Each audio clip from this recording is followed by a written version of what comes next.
Welcome again to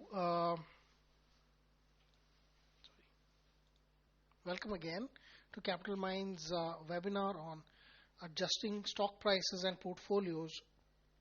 We're going to talk about corporate actions for the most part and other reasons. Unfortunately, we don't think we'll have enough time to cover one part which I thought we will be able to, such as which was the FIFO buy and sell for stock prices, but we'll try and cover that towards the end.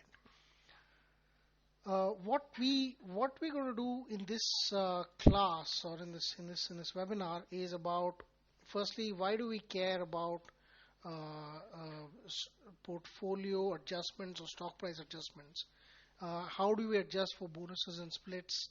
We're going to talk about dividends, reinvesting them, how to handle mergers and demergers, and if we can, towards the end, we'll try and talk about the FIFO mechanism for sales and purchases, the way the tax department expects you to handle. Why do we care about anything like stock market adjustments, stock price adjustments? You get a chart that looks like this. This is Strides Arcolab. It's gone from it was at about 800 and odd rupees, and then you see the sudden fall which happens somewhere around this time frame, which is December 2013. There was a 500 rupee dividend here, as you can see, and then the price fell from the 880 levels down to the 350 levels, hung around over there, went back all the way up. There was a 5 rupee dividend in the middle. You don't see much of a dip there. You see another big dip in October, which involved a 105 rupees dividend. So this is a little complicated, but what it really means is the stock has fallen post-dividend because it's given away part of its stock value, a significant part of its stock value as cash. So obviously the price in the market will adjust down for that purpose. However, this changes a lot of concepts for us. For instance, you don't have any moving average that will work. This moving average is a complete waste of time for a significant time. So this is a 20-day moving average, the red line.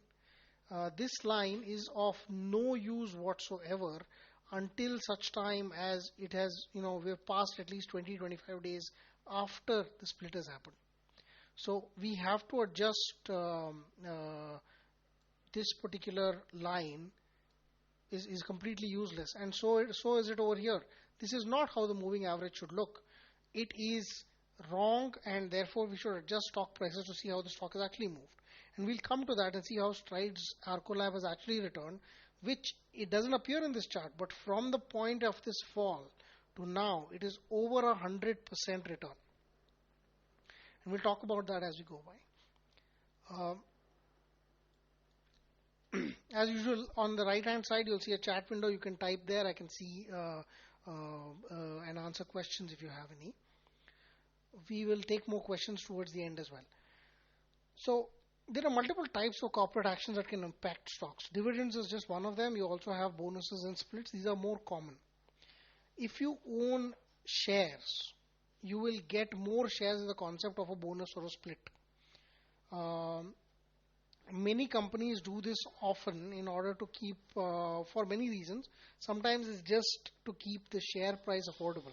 There are stocks which have gone all the way to 25,000 rupees, and then they've had a bonus and they've come down to, or a split and have come down to 2,500 rupees. A 1:1 bonus, which is more common, is when you give one share free for every one share a person owns. But you see, when you print more shares, there isn't more value created in the company. It's not that the company is selling more equipment or making more revenue or spending less money. Just the number of shares that the profit is distributed in is now is now double, since you've given a 1:1 bonus. So the price will fall accordingly, according to the bonus ratio. So 1:1 bonus means one share for one share you own.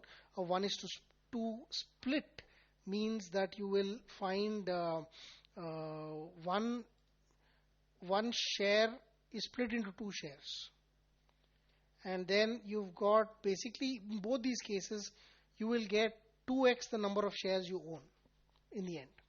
To give an example, L&T had a 1:2 bonus in 2013, I think, where they said for every 2 shares of L&T that you own, you will get 1 share of L&T.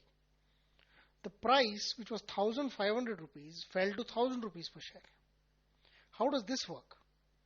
So if you look at what the concept is you have 2 shares at 1,500 rupees, your total value was 3,000 rupees. Now you have 3 shares, right? And we've talked about this saying the total value does not change by just splitting or giving bonus. It's the same 3,000 rupees now divided by 3 shares, so you get a price of 1,000 rupees per share. The market automatically adjusts for this. So the formula is something like the old share price into the earlier quantity by the new quantity, which is what the concept is. 1:1 bonus means I had 1 share earlier, now I have 2. 1:2 split means I had 1 share earlier, I had 2 now. Same thing. Both ways price goes to half. Over 2:1. 1:2 bonus means I had 2 shares earlier, now I have 3. So it's 2 by 3 into the old share price. This is how the prices are adjusted. Now if you think of your portfolio, so if you had bought 2 shares, and we can talk about this in the coming slide. Why is the difference? What's the difference between bonuses and splits? Largely, this difference is for taxation. Largely, I say because this is what most of us care about. You buy a share for 80 rupees, let us say. It goes to 100 rupees. The share is split twice. So you get 2 shares for every 1 share. We've talked about this. It should be, the price will go down to rupees 50. Now, the way the split is that a split just says your entry price, your buy price is not rupees 80 per share. It is now rupees 40 per share because the share was split 2 ways. This is how the tax department treats it. So if you sold both the shares today, or even 1 share, you would make a profit of 10 rupees per share. The bonus shares, HK, when you say please adjust screen, what's happening? Is that something that you can't see?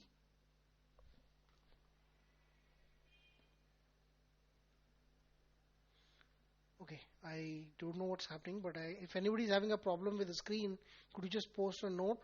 We don't seem to have that problem here, but we can try and fix something. Okay, let's say you have a bonus now. A split, we said the entry price gets split accordingly. In a bonus, you buy a share, let's say for 80 rupees again, it has gone to 100 rupees, there's a bonus. Right side is empty, left side is hidden. This is strange. Is anybody else having that problem?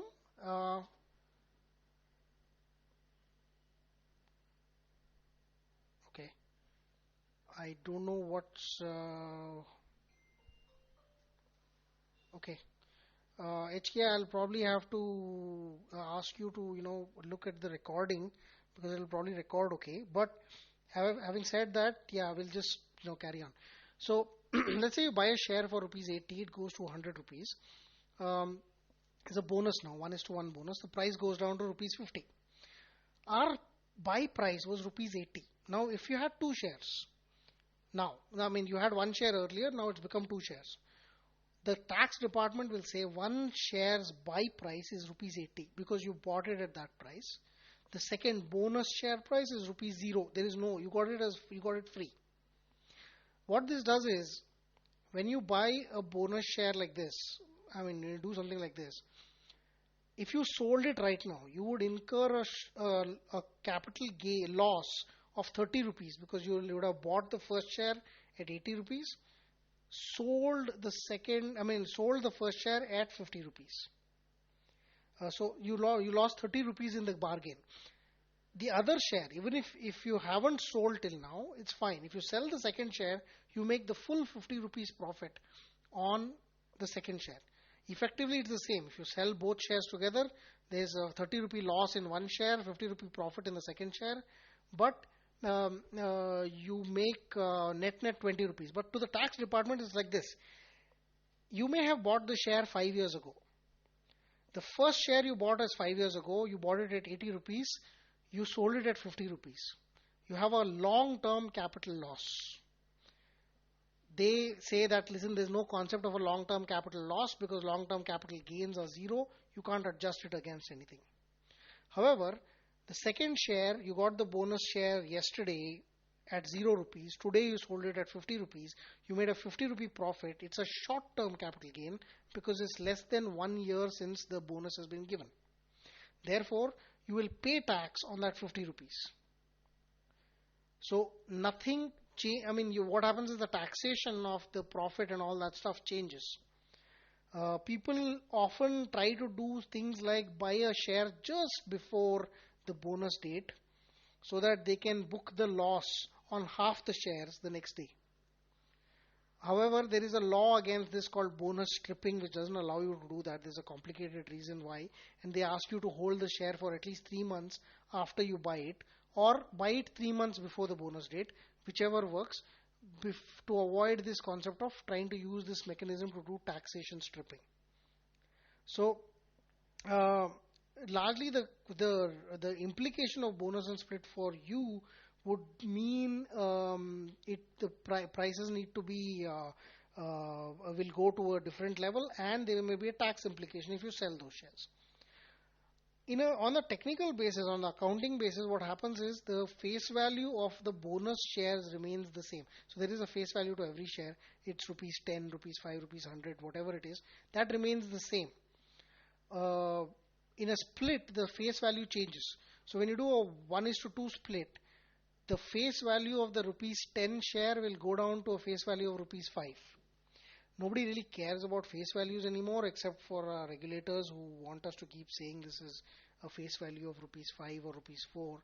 But largely nobody cares. The one thing about bonuses is you can only give bonuses out of free reserves, retained profits that is. That means you can't say I will borrow debt and give you bonus shares. It doesn't make sense. They won't allow that. You can't even issue bonus shares out of share premium reserve. So I can't say I'll go for an IPO, I'll take that money, then I'll issue a premium, I'll issue a bonus share. So I don't have any retained profits. It's just share premium that I've received. That doesn't make sense either. So it has to be only out of retained profits. It's an accounting terminology, more like that. And then you've got splits, which have a very peculiar thing that in India, you cannot have fractional share values and not less than rupees 1. So I can't split a rupees 10 share 20 times because the price will go, face value will go to 50 paisa. So there are many shares like Infosys and all that which have a 2 rupee share value, still have a 4,000 rupee price. They can maximum split it another 1 time, I think. 1:1. And after that they can't split it anymore. They can give bonuses. They can give as many bonuses as they want because they have retained profits. Okay.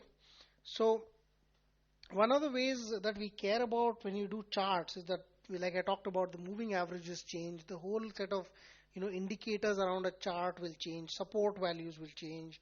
Resistances will change. Trend lines will change. These chart adjustments are required to factor shares.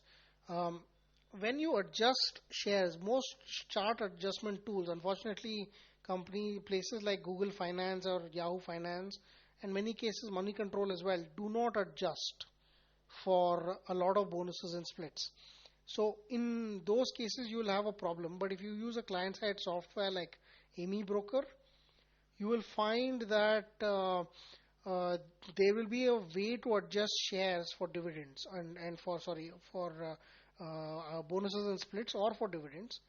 What you will do is you'll actually say, listen, take all the past values, multiply them by 0.5. 0.5 being you got 1 share for every 1 share that you held. So you have now 2 shares for 1. So 1 divided by 2 is 0.5. So 1:2, which is what L&T did, was is a 0.67 ratio. All the past prices should be multiplied by 0.67. Then any new price will keep on adding to the current price and the charts will look fine. So there's something called an EX date, that is the date before which the dividend has not been paid or the bonus or split has not been done. So you should do it many times. So sometimes, so for all prices before that, sometimes some charts may actually end up getting adjusted multiple times. Hero Honda, for instance, since 1996 has given a large number of bonuses, dividends, and splits, or maybe one split and multiple bonuses, multiple dividends. If you bought something for rupees 100 in 1996, that buy price today will actually probably look like rupees 5 or some rupees 5 or rupees 7, because first bonus it got adjusted to rupees 50, then another 25, then some dividends, then something else, and by the time this whole thing collapsed, it now looks like rupees 7 on the graph if you go back all the way to 1996.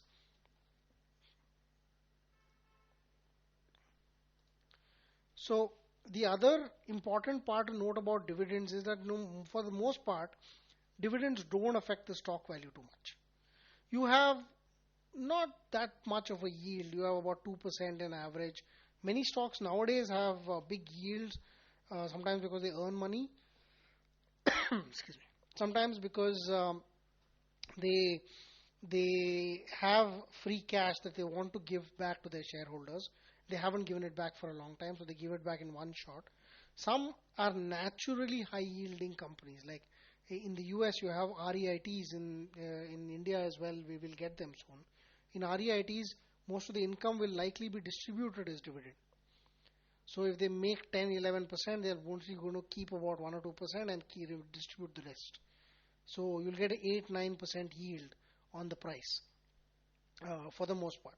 So this, for example, in Stride's case, Stride's what it did was it sold half its business or more than half its business to Mylan for a substantial amount of money. I think it was some 18 or 15,000 crores or some 4,000. A very large number really. Yeah, $1.5 billion. So this amounted to a large amount of value per share. Their share was quoting at 800 rupees, 880, 900 rupees in December 2013. They gave a 500 rupee dividend, literally a 60% dividend in December 2013. Then they gave another 5 rupees dividend, and there was not 100 rupees, but it's a 105 rupee dividend in October 2014. So you started with 880 rupees investment. What's your return really? It's very complicated to calculate because I invested at 880. Today's price is 726 rupees. I got all these dividends in the middle. What's my real return? Multiple ways to calculate, and I'll go through a couple of them. A first way is simply to say,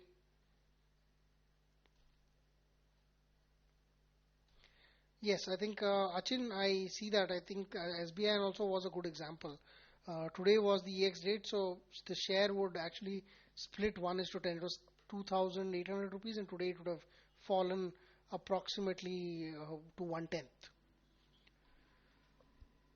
So now all the prices before today, which were 2,800, 2,700, 1,800, they all have to be adjusted down to 1/10 of those prices as well for the moving averages to work. First method for doing dividend adjustments is to cut dividends from the purchase price. So you say, listen, I got a 500 rupee price dividend on December. I invested in December, so I will reduce it from the purchase price. I bought it at 880. I reduce 500, it becomes 380. Then I got a 105 rupee dividend, which is a large dividend in say October 2014.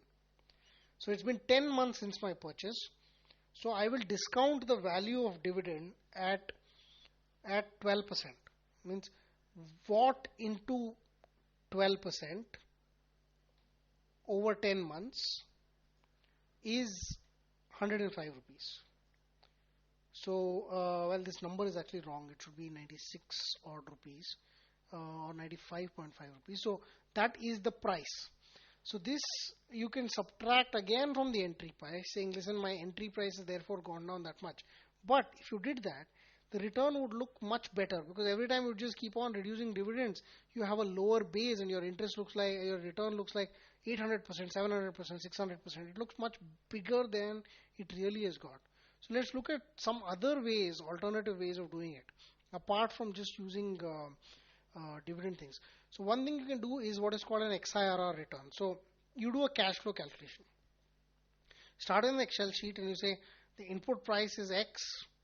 I've got a dividend on one date of 500 rupees, another date of 105 rupees, and current price is, so these are, when you do those 105 rupees, you should put them with a negative sign, because when you buy, you pay, which is, let us say, a positive price. When you get money back, it is a return, which is a negative thing. And then the current price is minus of whatever the price is in the market. You put dates in one column, these values in another, and then you say XIRR, which is a formula in Excel for them. We've done this in an earlier webinar, so I won't go through that piece. But if you do that, that will give you a return calculation in your portfolio. That is the actual return on a per stock basis. Maintaining this, though, is a pain, because now you have to maintain it for every stock. A cash flow table is required to be maintained for every single stock to find out how much real return that stock had. Now, this is one of the problems with many of the online sites like Money Control or Value Research, where they don't really give you the true return over a very long term. So you hold something for 10 years. What's my post-dividend return on a stock? To give you an example, Hero Honda in 2002 was 180 rupees. I don't think there have been any bonuses since then. The price has gone to 3,000 rupees today. At 3,000, your return is what, about 8 or 9x. It's some ridiculously high percentage return, but then you have to adjust it over the fact that it's been 13, 12 years since then. But today's dividend is 37 rupees per share. If you kept on reducing dividends from the purchase price, you would end up with this net purchase price of 0 or even negative, because your dividend may add up in 4 or 5 years to more than your entry price. So it doesn't make sense to just reduce it from dividend, even if you used a discounting formula at 12%. It may also not make sense to do this through through this formula called XIRR. I mean, it makes more sense to do it through XIRR than anything else. However, it's a pain to maintain XIRR, because after a while you have 15 entries and you don't know how to maintain it. So one of the other ways you can do things is to assume a reinvestment and see how that works. So let's say, take strides. I got 100 shares at rupees 880. So I paid 88,000 rupees. I got a 500 rupee dividend. The price moved to 380. The dividend is 50,000 rupees. This allows you to buy at the new price. This divided by this, this divided by this. Can I do an arrow? So, which gives me 131 shares. 131 shares, I had 100 earlier. So, because I had 100 earlier, I now have 131 shares added up. So, I have 231 shares in total. I didn't put any money of my own extra. I just took the dividend that I got and reinvested it. So I took 88,000 and I still have 88,000 invested, but I have 231 shares. My effective buy price is 381. The reason it's different from 380 is because there was a rounding off error. I can't buy 131.2 shares. It's not allowed. So I can only buy a round number of shares. So it's 380.9 is my purchase price. Then I got 105 rupee dividend. I can say I will reinvest this dividend as well. So if I reinvest this dividend, I have a dividend of 24,255. Let me see if I can. change this. Yes, if I have a 24,255 amount that I receive, the price at this date was 650 rupees. This is real. Strides Arco Labs price was actually 650 rupees after the dividend in October 2014. I could buy 37 more shares. Oh, sorry, 37 more shares. So now I have 268 shares because I had 231 plus 37, 268 shares.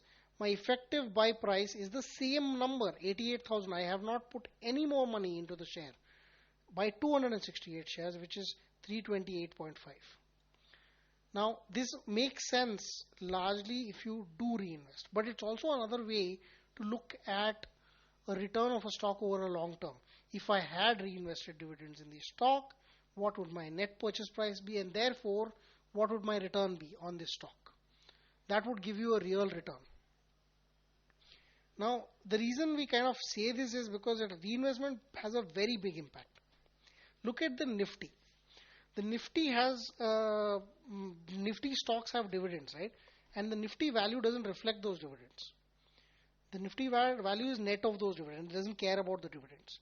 But if you built a Nifty total return index, which means if you had stocks in the same proportion as the Nifty, and that proportion of the Nifty allowed you to get dividends and reinvest them back in the same proportion, then you would get a higher return, obviously, because now you have more and more money that is being made out of the reinvested dividends as well. So this total return index is actually disseminated. Nobody cares about it except, we guys at Capital Mind track it. The total return index is a different concept. We call it the dividend reinvested Nifty. Now, if you look at 3-year returns and look at value research, 50 out of the 69 large cap diversified mutual funds have beaten the Nifty in a 3-year time frame. 50 out of 69. Where the return of the Nifty alone without the dividends was about 19.5%. If mutual funds, by the way, receive dividends and reinvest them, they don't distribute dividends. I'm looking at the growth plans where they don't distribute the dividends, they reinvest the dividends. So technically we should compare a mutual fund with the dividend reinvested Nifty, not with the plain Nifty. If you were to compare them with the dividend reinvested Nifty, only 22 would beat the Nifty out of 69. Essentially, out of those 50 out of 69, about 28 lie in that range, which is between the Nifty return, which is 19.6%, versus the Nifty dividend reinvested return, which was 21.4%.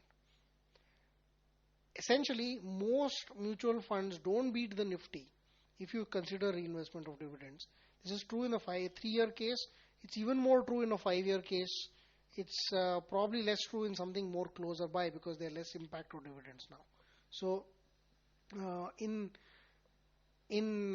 general, we should actually be comparing funds with dividend reinvestments, and in effect, we should look at our portfolios and say that we need to consider the impact of dividends in them as well.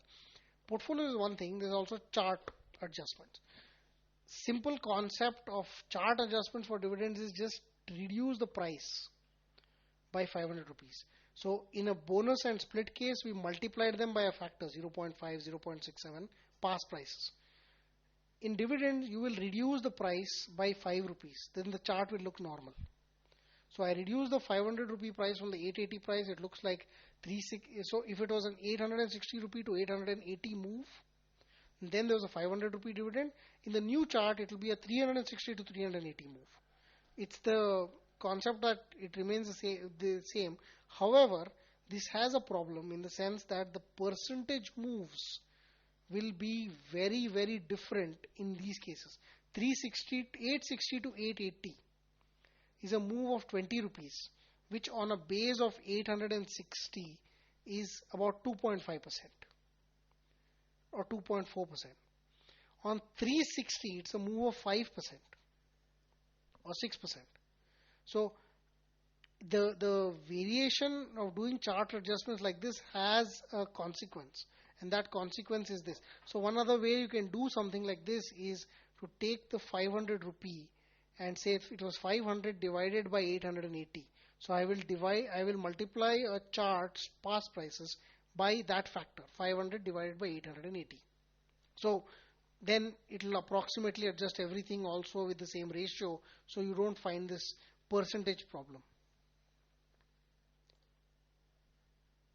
And then you have the most complicated thing, which are demergers and mergers. And largely these are impacts to both your portfolio and to your charts.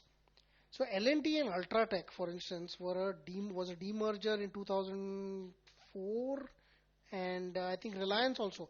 Reliance demerged into something called Reliance Capital Ventures, Reliance Communications, Reliance Natural Resources, and all sorts of things. So about 5 shares in 2004 when the brothers split. Second thing is there's a merger coming up of the Ranbaxy and Sun Pharma shares. So if you own Ranbaxy shares, now soon you will own only Sun Pharma shares. Sun Pharma shares prices will change and dramatically after the merger. We don't know how much right now. I mean, we know an approximate amount, but we know that the share prices of both can change. So one way to do things for your portfolio is, let's say I am doing a demerger. L&T is becoming L&T and Ultratech. The new L&T is going to be priced at a smaller price. Ultratech is going to be priced at a bigger price or a different price. They will not make sense. So I'll just say, listen, sell the current L&T, let it go out of my portfolio. Assume I have bought a new share called L&T, which is at the new price, and Ultratech. And and Chintan, you're right. I mean, in this particular case, the Sun Pharma acquiring Ranbaxy will not really require the Sun Pharma shares to change.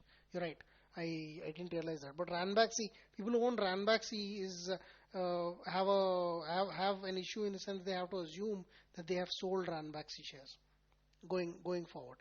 So coming back to this, when you have a demerger, taxes will imply a certain split or ratio, and the ratio is actually based on the amount of net worth that has been transferred to different entities. So L&T had a certain amount of net worth, and I retained a certain amount of net worth in L&T, but transferred some of the net worth to Ultratech. So therefore, the tax authorities say that your purchase prices should be split in the same ratio. This is very complex for us to calculate. So usually they calculate and tell us. In L&T's case, for instance, they were. Did I lose that? Yeah. This is L&T's statement. This is from L&T's website. We had there is something called Section 49(2)(c) of the Income Tax Act. You have net book value by net worth, which is the differential. So what they have said is, listen, this 31.5% is what we transfer to L&T, to Ultratech. So your purchase price will be 68.5% of your shares of your purchase price will go to the L&T purchase price, and 31.5% will be applied to Ultratech. So if you bought L&T shares for 100 rupees, you can say that, listen, I bought an L&T share for 68.5 rupees and an Ultratech share for 31.5 rupees. That is how you would think of it in your portfolio. In case of a chart, now you have a problem because past prices will be completely bonkers. You can take the tax ratio and adjust the share accordingly. So you say, listen, past price of L&T equals 68.5 rupees. And I mean, it's 68.5% of the earlier price. Then Ultratech, I'll say past price is 31.5% of the L&T price. Another way to do things is, I don't care what the ratio was then. I'll wait till the new shares list. The day of the listing, I will take the ratio of the two shares and then appropriately adjust the entry prices accordingly. So in a similar way, if you let me show it through an example. If you had something that was 800 rupees, it demerged into one share of something A, whose price became 600 rupees, and two shares you got of B, which was 100 rupees each. So in a way, you can construct A's past price by adjusting the X's past price into 600 divided by 800 for whatever time history that X has. B's past price, which is Ultratech's in this case, maybe past price, is again the same X's price but multiplied by 100 by 800. It's the same, it's like a fraction of the same price.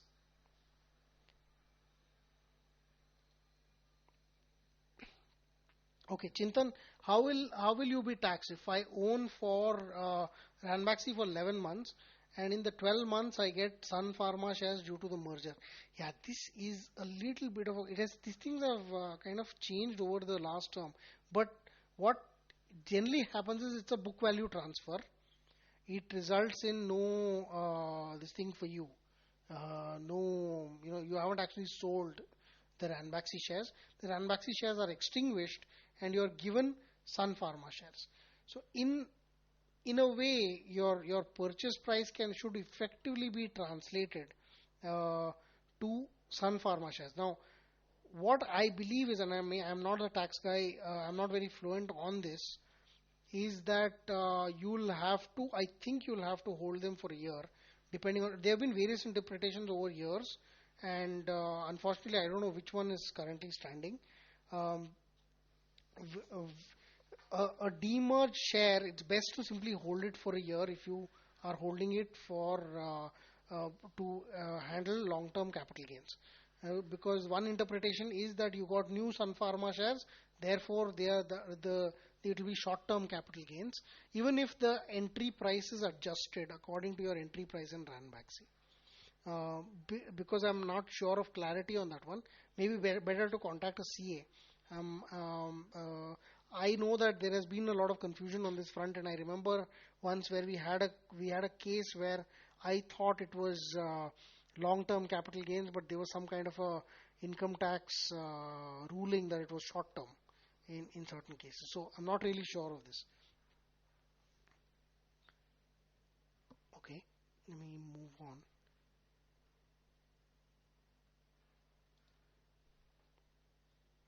So yeah, we've done this. Let's look at what it does to charts. It's a very complex thing to chart mergers of multiple companies. But again, what you have to do is the way we adjusted the past prices in the first day of a post-merger close to the previous close, the ratio is adjusted backwards. So if the pre-merger price was 900 rupees, post-merger price is 700 rupees. It's just adjust the past prices by the ratio 7 by 9. This is a very rudimentary way to do things, but it kind of saves your moving averages in the past of your charts. Sorry. Unfortunately, I haven't been able to take some of this. I should have done the SBI an example. I haven't been able to take this and put it into a charting thing because unadjusting mergers and readjusting mergers kind of screwed up a lot of my charting software. So I just did decide not to do it and show you what the difference was. But we can see that in multiple sites. One of the things that we've got to understand about mergers and demergers is that when they happen, they introduce a lot of these tax arbitrage and tax questions.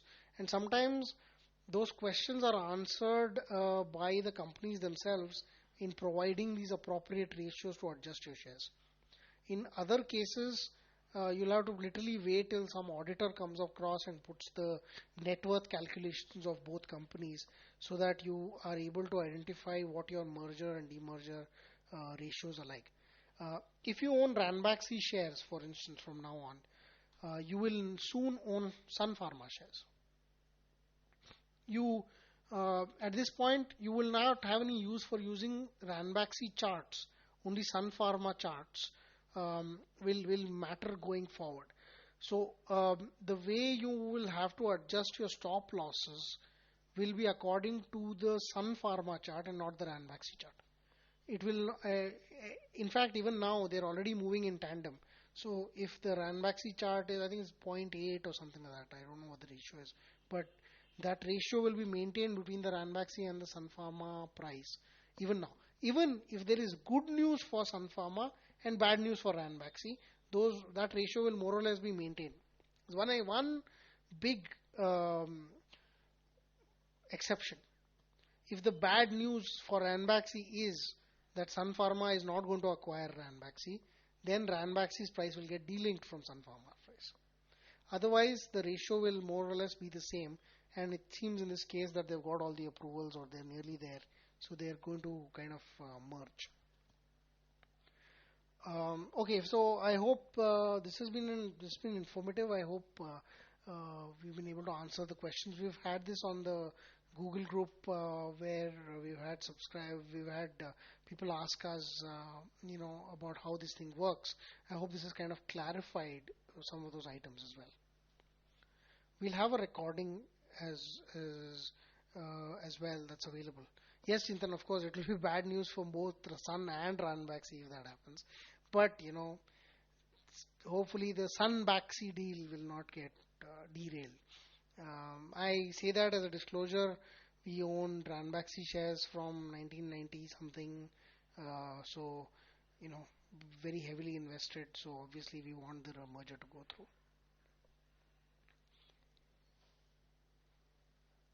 If you have questions, please go ahead, type them in. You can also mail them to us or use our subscriber only Google Drive.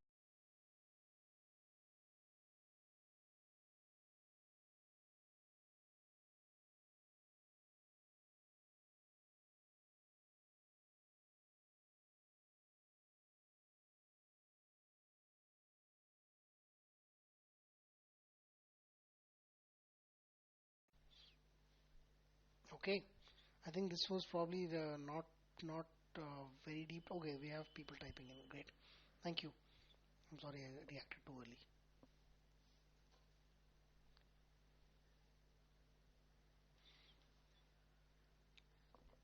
Yes, ready. I think what will happen is you'll get both.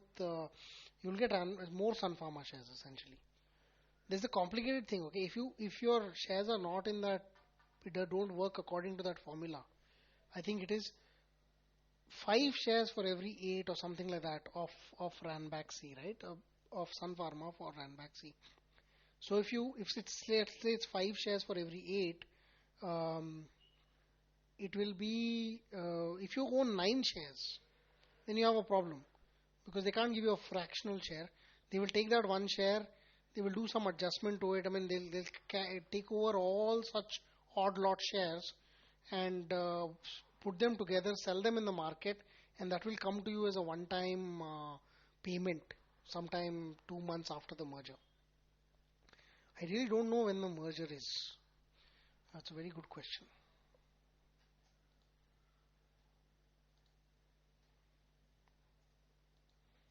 Let me just check.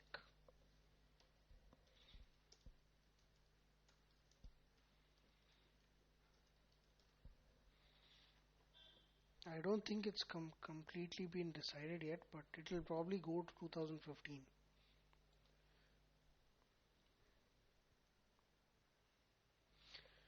If I sell Sun Pharma after the merger, then which price do I need to consider for my adjustment? So what you have to do now is basically adjust your uh,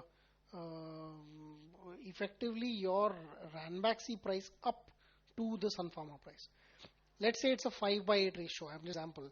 So you have something like you have Ranback. Sorry, you have become not 5 Sun Pharma 3,000 rupees.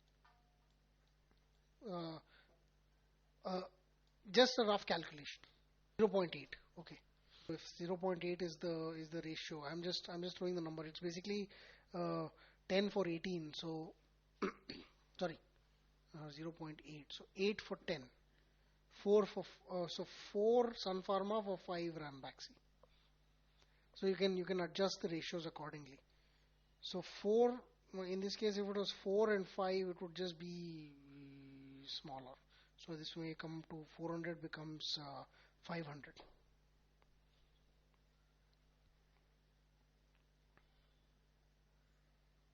No, 400. Okay. Sorry, it's 4 shares of Sun Pharma for 5 shares of Ranbaxy. Okay, that's what it is. So there will be 5 on this side and 4 on this side.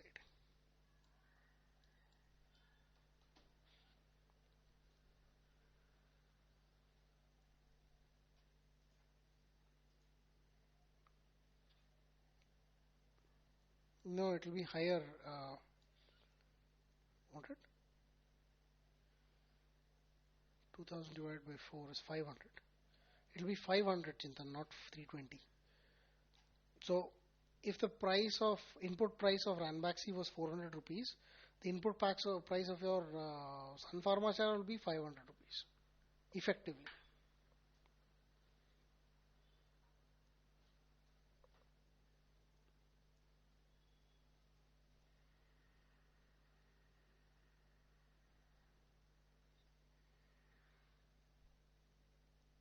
No, no, think about it. You have 5 shares of, yeah, you have 5 shares of Ranbaxy today. You bought them at 400 rupees each. You spent 2000 rupees.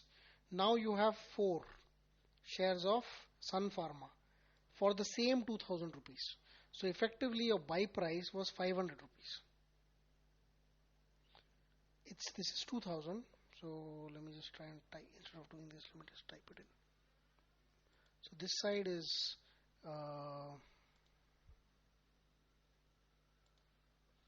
2000, and for this side it will become 2000 divided by 4. Yeah, I mean in this case it's about what is your average purchase price. What is your average purchase price? So in the end, that's what we want to write. This is your average purchase price.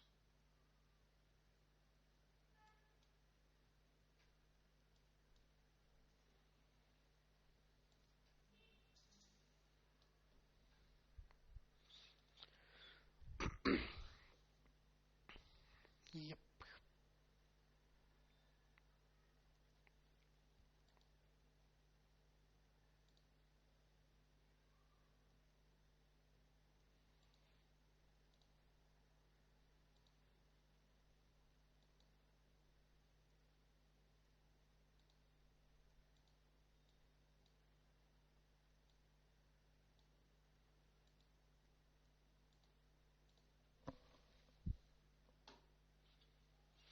Yes, CMC TCS merger is also planned, but I think that's an acquisition. So again, it will be some kind of a thing that where the TCS price will be what's applicable. CMC will just get a ratio.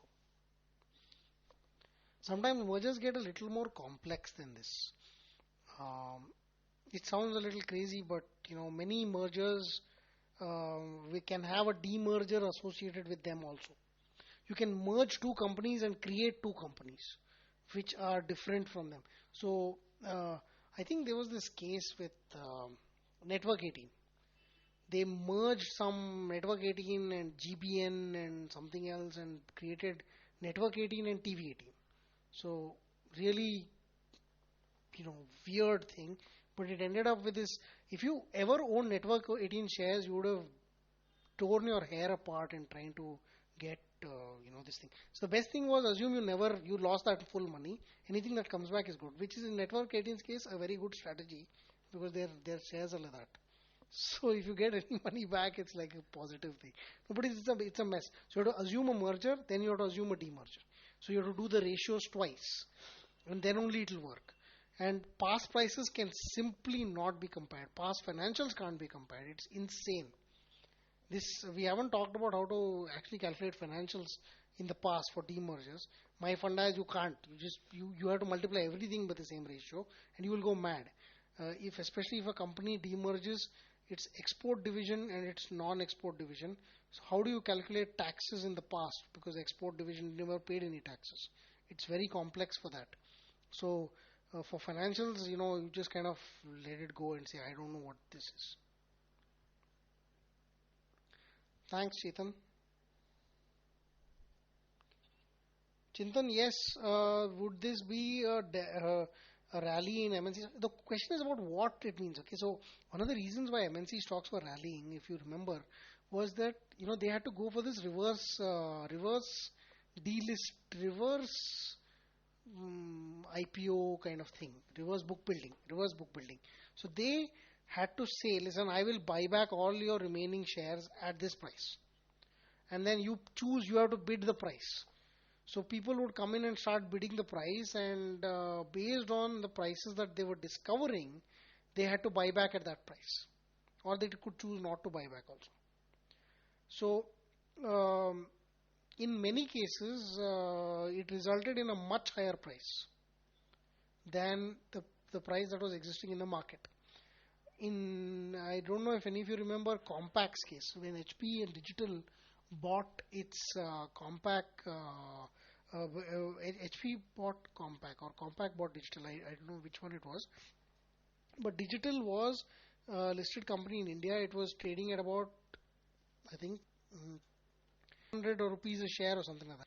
They quoted some. It went to the demerger delisting failed. They had to pay 800 or 900 rupees for the company to delist. So the foreign MNCs were paying a lot more. A number of new were also delisted, and there's a stock which is case more than 230 rupees.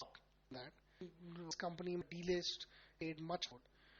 There are a number of other delist at all. Colgate out of stunt. It may not delist because it's never really gotten a proper price for its share. But by and large, you would expect some of these guys to delist because the Indian listing requirements are becoming more and more complex every year. Philips, I haven't chased that stock for a while. I don't even know where this thing is. But things that's happening, like for instance, is selling the due to Warren Buffett. I don't know how and all that. Also, they may demerge the Gillette business itself of P&G and kind of sell that. But there's also the issue of whether MNCs will delist in India purely for the sake of getting out of Indian regulatory needs. Because after this Vodafone case and all that stuff, there have been some concerns about staying in India as a entity in the longer term. So, of course, Vodafone it introduced not really because you a good company. And if delays, we'll have loans to invest in. That's all. It's just sad.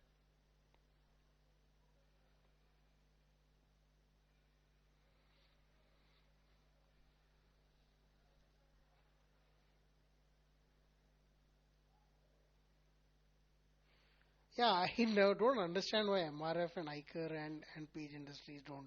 I think one of the reasons for, Reliance had this problem forever. They said they won't give a bonus.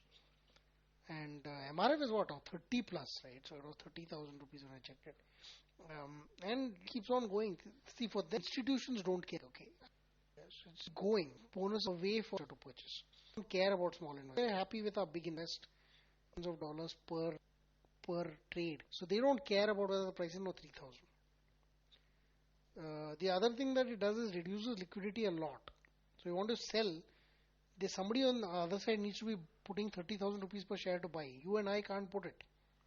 We may not put a lot. If you have 50,000 rupees, I'll buy one share of MRF. Versus if the price was split 10 times, I might buy not 10, but I would buy 15, 16, 17 shares of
on the webinar. Do let us know what you want to hear about in the next webinar. We'll try and do one really soon. I'll try. I know we've been kind of lazy on this front. I've had a bad throat for a really long time, so it's like even now it's just about working. What on IDFC Bank Demerger. Chintan, it's good. Oh, here you are. Chintan, we probably IDFC longer term think is that IDFC Bank bit is going to do very well. I don't know about IDFC. So yeah, I mean, thanks very much. I know it's been a long hour.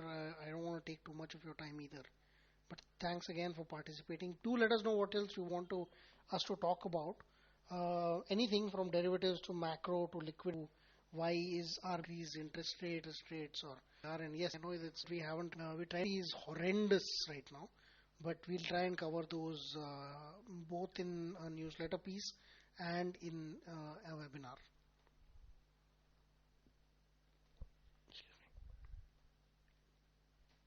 Great. Thanks very much for joining in. Great to have you here. Cheers. Thanks, Eddie.